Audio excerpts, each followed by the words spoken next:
Hello guys, this is Neha and you watching B update. तो बॉलीवुड में बहुत कुछ घट रहा है और इन्हीं घटनाओं से रूबरू करवाऊंगी आपको हमारे इन टॉप 5 खबरों के साथ। तो देखते रहिए हमारा ये special show B updates. OTT platform पर रिलीज हो रही है 3 बड़ी फिल्में। सनहा खान ने छोड़ी फिल्म इंडस्ट्री। नेहा कक्कड़ ने रोहनप्रीत को डेट करने की बात करी कंफर्म। प्रभास की फिल्म में नजर आएंगे अमिताभ बच्चन। आपको बता दें कि कोरोना काल के चलते ओटीटी प्लेटफॉर्म ही एक ऐसा प्लेटफॉर्म था जिसने ऑडियंस को बांध के रखा। जी हाँ, क्योंकि देखिए कोरोना वायरस जैसे ही खबर आई कि फैल चुका है, सभी अपने अपने घरों में बंद हो गए। अब ऑब्वियस था कि सिनेमा थिएटर जब हर चीज़ बंद हो गई थी तो हम फिल्में देखने कैसे जा पाते भला। तो इसके लिए ओटीटी प्लेटफॉर्म एक बहुत अच्छा जरिया रहा कि वहाँ पर हर फिल्म को रिलीज़ किया गया और हर वो चीज़, हर वो एक्टिविटी जो बॉलीवुड इंडस्ट्री से जुड़ी हुई है वो ओटीटी प्लेटफॉर्म पर दिखाई गई। सबसे पहले बात कर लेते हैं अमेज़ॉन प्राइम पर जो मूवीज़ जो है रिलीज़ की जाएगी, इनकी जो रिलीज़ डेट है वो जारी कर दी गई है। सबसे पहले बात करते हैं वरुण धवन की, जिनकी मूवी कूली नंबर 1 जो है वो क्रिसमस के टाइम यानी कि 25 दिसंबर को रिलीज़ की जाएगी ओटीटी प्लेटफॉर्म पर। हालांकि अभी थिएटर्स बंद है और 15 को खुल भी जाएंगे, लेकिन एक सीट छोड़कर वहाँ पर भी जा सकते हैं, मतलब साथ में नहीं बैठ सकते। वहाँ पर भी हमें 6 गज की जो दूरी है वो बनानी ही पड़ेगी। थिएटर्स भले ही खुल जाएंगे लेकिन सभी नियमों का पालन अभी भी किया जाएगा जब तक ये जो वायरस है ये पूरी तरह से खत्म नहीं हो जाता। तो आपको बता दें कि कूली नंबर 1 जो है वो 25 तारीख को आ रही है, 25 दिसंबर क्रिसमस के मौके पर। इसी के साथ बात कर लेते हैं दूसरी मूवी की, जो कि है छलांग, जो दिवाली से पहले 13 नवंबर को रिलीज की जाएगी ओटीटी प्लेटफॉर्म पर ही। छलांग जो है वो 13 नवंबर को रिलीज की जाएगी, जो कि राजकुमार की मूवी है। इसी के साथ तीसरी मूवी भी है भूमि पेडनेकर की, दुर्गावती जो है वो, उस मूवी को भी अमेज़ॉन प्राइम पर ही रिलीज किया जाएगा। पर ये जो ओटीटी प्लेटफॉर्म है ये हिंदी सिनेमा के लिए एक वरदान की तरह ही साबित हुआ है, क्योंकि जहाँ सब कुछ बंद था वहाँ पर सारी फिल्में ओटीटी प्लेटफॉर्म पर दिखाई गई, जो कि एक बहुत अच्छा जरिया था सभी सेलिब्रिटीज के लिए, हर उस शख्स के लिए जो सिनेमा से जुड़ा है, जो बॉलीवुड इंडस्ट्री से जुड़ा है। बाकी थिएटर्स खुलने की बात तो मैं ऑलरेडी कर ही चुकी हूँ। 15 तारीख से अभी इस महीने यानी कि 15 अक्टूबर से जो है सिनेमा घर खुल जाएंगे, लेकिन जो मेकर्स है वो ये जोखिम जो है वो उठाना नहीं चाहते हैं अभी, क्योंकि अभी पता नहीं है कि पूरी तरह से खुल भी जाएंगे, क्योंकि ऐसी गाइडलाइन जो है 2020 हमें दिखा रहा है गवर्नमेंट की तरफ से, भले ही दी जा रही है, लेकिन कब बात पलट जाए कोई पता नहीं है ना। इसीलिए मेकर्स जो है इस जोखिम को उठाना नहीं चाहते और ओटीटी प्लेटफॉर्म पर ही अपनी आने वाली जो फिल्में हैं उन्हें रिलीज कर रहे हैं। ला दो छल्ला छल्ला डायमंड दा छल्ला ला दो, हाँ जी, इस बात को नेहा कक्कड़ ने सच कर दिया। देखिए उनका गाना आया था ना ये, और उन्होंने ये जो गाना है इस बात को बिल्कुल सच कर दिया है। और आपको बता दें कि नेहा कक्कड़ और रोहनप्रीत जल्द ही रिश्ते में बंधने जा रहे हैं। उनकी शादी की खबरें आ रही है, रोके की खबरें आ रही है, और तो और एक दूसरे को डेट करने की भी खबरें काफ़ी टाइम से आ रही है। अब देखना ये है कि क्या ये खबरें सच है। आपको बता देते हैं कि नेहा कक्कड़ ने इस बात को खुद कंफर्म किया है। अब किसी से कुछ भी छुपा नहीं रहा है, उन्होंने इस बात को एकदम सच कर दिया। आपने उनका गाना देखा ही होगा, ये जो मैंने शुरू में गुनगुनाया। उन्होंने कहा था कि ब्याह करवा लेते हैं क्योंकि लॉकडाउन में जो है खर्चे कम होने वाले, और इस बात को उन्होंने सच्चा भी साबित कर दिया। आपको बता दें कि रोहनप्रीत के साथ वो रिलेशनशिप में है, इस बात की कंफर्मेशन उन्होंने अपने इंस्टाग्राम हैंडल से दी है। और उन्होंने एक पोस्ट किया जिसमें रोहनप्रीत और वो साथ में बैठे नजर आ रहे हैं, और उन्होंने कैप्शन में बड़ा ही प्यारा कैप्शन लिखा है। उन्होंने लिखा है कि तुम मेरे हो, और मतलब खुद को ही कुछ ना बोले तो भी चलेगा, क्योंकि ये जो पोस्ट है, ये जो कैप्शन है, इसे देखने के बाद नेहा कक्कड़ के जितने भी फैंस हैं ना, उन्होंने उन्हें बधाइयाँ देना शुरू कर दिया है। और सबसे बड़ी बात, रोहनप्रीत का खुद इस पर रिप्लाई भी आया है। उन्होंने बड़ा ही प्यारा सा रिप्लाई किया, साथ में दोनों बहुत क्यूट लग रहे हैं, उनके फैंस को तो बहुत ज़्यादा लग रहे हैं। साथ ही आपको बता दें कि रोहनप्रीत ने जो प्यारा सा कमेंट किया है वो क्या है। रोहनप्रीत ने लिखा है, हाँ मैं तुम्हारा हूँ, आई लव यू टू मेरी जान, बाबू मैं तुम्हारा हूँ। जी, इतना प्यार, हाय। नेहा कक्कड़ को इतना प्यार करने वाला उनका ही दोस्त, काफ़ी टाइम से दोस्त थे और अब ये जो रिश्ता है दोस्ती का, ये रिलेशनशिप के ज़रिए अब शादी के बंधन में बंधने जा रहा है। तो सबसे पहले तो कॉन्ग्रेचुलेशंस नेहा कक्कड़, अब जल्द ही नए रिश्ते में बंधने जा रही है नेहा कक्कड़। और अब जो है हम लोगों को बेसब्री से इंतज़ार है नेहा कक्कड़ के दुल्हन बनने का। साथ ही उनकी जो वीडियोज़ है ना, अगर किसी को डाउट हो रहा है कि नहीं ये न्यूज़ शायद फेक भी हो सकती है, तो आपको बता दूँ कि कई समय पहले से उनकी ये जो खबरें हैं, नेहा कक्कड़ सुर्खियों में बनी है, नेहा कक्कड़ और रोहनप्रीत। और आपको बता दें कि इन दोनों की पहले भी कई वीडियोस और फोटोज़ जो है सोशल मीडिया पे वायरल हो चुकी है। और एक और वीडियो वायरल हुई थी जिसमें छल्ला सॉन्ग गुनगुनाया जा रहा था और उन लोगों ने वीडियो बनाई है। तो चलिए आप खुद ही देख लीजिए कि वो वीडियो कौन सी है। लॉकडाउन विच कट होने खर्चे। देखा आपने, ये वीडियो जो है ये काफी वायरल हो रही थी और अब फाइनली दोनों प्यारे से कपल, दोनों आपस में बहुत क्यूट लग रहे हैं और उम्मीद है कि इन लोगों की शादी भी हो ही जाए। खैर, अब ये बात कितनी सच्ची है कितनी झूठी है ये तो आगे भविष्य में ही पता चलेगा। देखिए, कुछ इंसान ऐसे होते हैं जो दौलत, शोहरत, इज्जत कमाने के बाद भगवान की इबादत में, अल्लाह की इबादत में लग जाते हैं और उन्हीं नामों में से एक और नाम शुमार है सना खान का।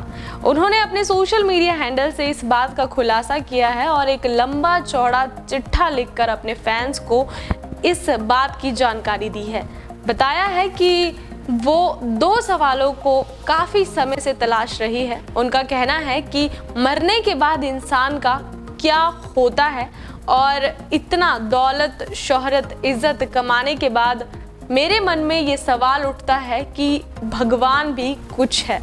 यानी कि कई बार हमें भी हो जाता है कि ये सब कुछ मोह माया है और एक तरफ ध्यान लगाना है। तो ऐसा ही कुछ सना के साथ हुआ है और उन्होंने अल्लाह की इबादत करने की ठान ली है और सोशल मीडिया पर भी इस बात की खबर दी है, अपने फैंस को कहा है। सना खान ने लिखा है कि भाइयों और बहनों, आज मैं अपनी जिंदगी के एक अहम मोड़ पर खड़कर आप लोगों को ये बात बता रही हूँ।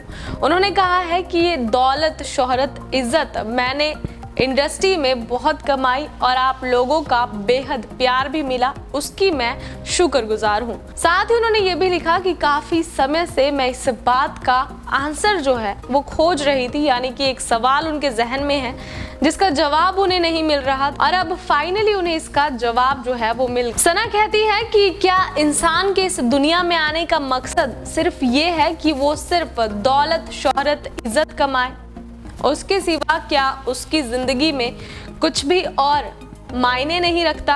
और क्या मरने के बाद इंसान क्या करता है, कहाँ जाता है, क्या होता है? खैर, ये जो सवाल है ये बचपन में मेरे जहन में भी आते थे, लेकिन हम दुनिया के मोह माया में इतना ज़्यादा उलझे हुए हैं कि हमें जो है इन सब बातों का ख्याल नहीं रहता और हम अपनी ज़िंदगी में इतने व्यस्त हैं कि हम बस आगे बढ़ते चले जाते हैं और इन सब चीज़ों के बारे में सोचने का हमें वक्त भी नहीं मिलता। खैर, लॉकडाउन था, लोगों ने काफ़ी कुछ किया है। हो सकता है कि सना ने भी इन बातों को सोच कर ये सोच लिया है और अब ठान भी लिया है। सना कहती है कि जो दूसरा सवाल है उसको मैं मुद्दत से तलाश रही थी कि इसका जवाब आखिर क्या होगा, कि मरने के बाद इंसान का आखिर क्या होता है। लेकिन उनका कहना है कि उन्होंने अपनी मजहब में इस सवाल का आंसर खोज लिया है और उन्हें पता चल गया है।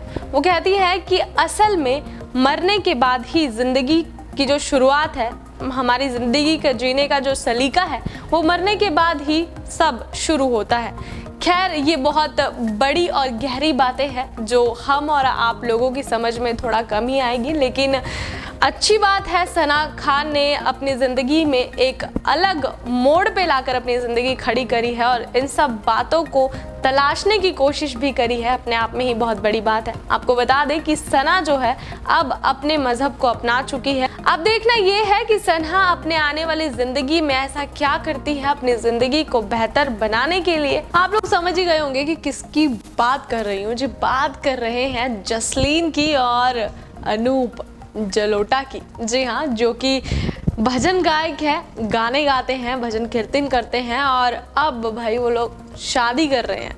ऐसी खबरें आ रही है कि वो लोग शादी कर रहे हैं और उनकी शादी की खबरें जो है ना सोशल मीडिया पर एकदम तेजी से आग की तरह फैल रही है। खैर, इतने सालों से सुनते आ रहे थे कि वो लोग रिलेशनशिप में थे। बिग बॉस 12 की अगर बात करें तो दोनों ने इस बात को कबूला भी था कि हम लोग 3 साल से एक दूसरे को डेट कर रहे हैं और बिग बॉस से आने के बाद अलग बात है कि उन्होंने इस बात से इनकार कर दिया था और कहा था, और उन्होंने ये भी कहा था कि जसलीन का कन्यादान मैं ही करूँगा। देखिए, बिल्कुल उल्टा पुल्टा सीन लग रहा है। खैर, अभी जो खबरें आ रही है आपको बता दें कि जसलीन ने ना अपने इंस्टाग्राम हैंडल से एक फ़ोटो शेयर की है जिसमें वो एकदम दुल्हन के गेटअप में सजी नज़र आ रही है और साथ में उनके बैठे हैं अनूप जलोटा, जो कि शेरवानी वगैरह पहन के एकदम दूल्हा दुल्हन के कैरेक्टर में एकदम फिट बैठ रहे हैं दोनों। और अपने से 37 साल बड़े बुजुर्ग से शादी कर रही है जसलीन, ये खबर फैल रही है। अब भाई ये खबर कितनी सच्ची है कितनी झूठी है, खैर सब्र कीजिए, बताती हूँ आपको कि ये माजरा है क्या। इंस्टाग्राम पर जब ये खबर फैली तो कैप्शन में जसलीन ने कुछ नहीं लिखा है, जिससे सभी को डाउट और ज़्यादा हो गया कि मतलब कुछ तो है, कुछ तो खिचड़ी पकी रही है। कोई कह रहा है कि इनकी शादी होने वाली है, कोई कह रहा है कि ये खबरें पहले से आ रही है, ये पब्लिसिटी स्टंट है पब्लिसिटी पाने के लिए, कुछ ऐसा ही। लेकिन आपको बता दें कि असल खबर है क्या। असल खबर ये है कि अनूप जलोटा और जसलीन की एक नई फिल्म आ रही है जिसकी वो शूटिंग कर रहे हैं। उसी फिल्म के लिए रेडी हुए दोनों दूल्हा दुल्हन के गेटअप में और उन्होंने अपने सोशल मीडिया से ये फोटो जो है शेयर की है और अनूप को भी टैग किया है। लेकिन ये एक पब्लिसिटी पाने के लिए स्टंट है जो कि जसलीन ने अपनाया है। देखिए, अमिताभ बच्चन जी के साथ काम करने का सपना बॉलीवुड इंडस्ट्री में हर एक स्टार को है और अब प्रभास जी का जो सपना है वो पूरा होने वाला है। आपको बता दें कि पहले ऐसी खबरें आ रही थी कि दीपिका पादुकोण और भी कई बड़े सेलेब्स जो है प्रभास के साथ इस मूवी में काम करने जा रहे हैं। हालांकि अभी मूवी का टाइटल सामने नहीं आया है, लेकिन इस मूवी में कौन कौन कलाकार साथ में काम करने वाले हैं इस बात का खुलासा हो गया है और इस बात से भी अब पर्दा फाइनली हट चुका है कि अमिताभ बच्चन भी इस मूवी में प्रभास संग नजर आएंगे। हर्षवर्धन ने ट्विटर पर बड़े ही मजाकिया अंदाज में इस बात को लिखा है। उन्होंने कहा है कि हेलो प्यारे से लोगों, मुझे पेट में दर्द था और बुखार था जिसके चलते मैं अस्पताल गया था और वहाँ पर मैंने उन्हें बताया कि मुझे ये दिक्कत है और उन्होंने मुझे मेडिसिन भी दी। साथ ही उन्होंने ये कहा कि आपके फेफड़े एकदम स्वस्थ है लेकिन लेकिन सारे एहतियात बरतते हुए मैंने कोविड-19 टेस्ट भी करवा लिया जिसके चलते मैं कोरोना पॉजिटिव आ गया। उन्होंने कहा है अब ये जो मूवी है तीनों स्टार्स की ये 2022 में रिलीज की जाएगी। आपको बता दें कि तरण आदर्श ने इस वीडियो को अपने सोशल मीडिया हैंडल पर शेयर करते हुए कैप्शन में लिखा है कि एक लेजेंड के बिना हम ये लेजेंडरी फिल्म कैसे कर सकते थे। उन्होंने खास तौर पर ये अमिताभ बच्चन जी के लिए लिखा है और प्रभास का जैसा मैंने आपको बता दिया कि उनका तो सपना था कि अमिताभ बच्चन के साथ वो काम करे, वो बहुत जल्द पूरा होने वाला है। तो चलिए इसी के साथ अगर हम बात कर ले अमिताभ बच्चन जी के वर्क फ्रंट की, तो आपको बता दें कि हमेशा की तरह उनके पास अभी भी ब्रह्मास्त्र, जिसमें वो आलिया भट्ट, रणवीर कपूर और मोनी रॉय के साथ नजर आएंगे। इस फिल्म के अलावा उनके पास एक और मूवी है झुंड जिसमें वो काम कर रहे हैं। इसी के साथ बॉलीवुड की लेटेस्ट अपडेट्स के लिए देखते रहिए गूगल बॉलीवुड।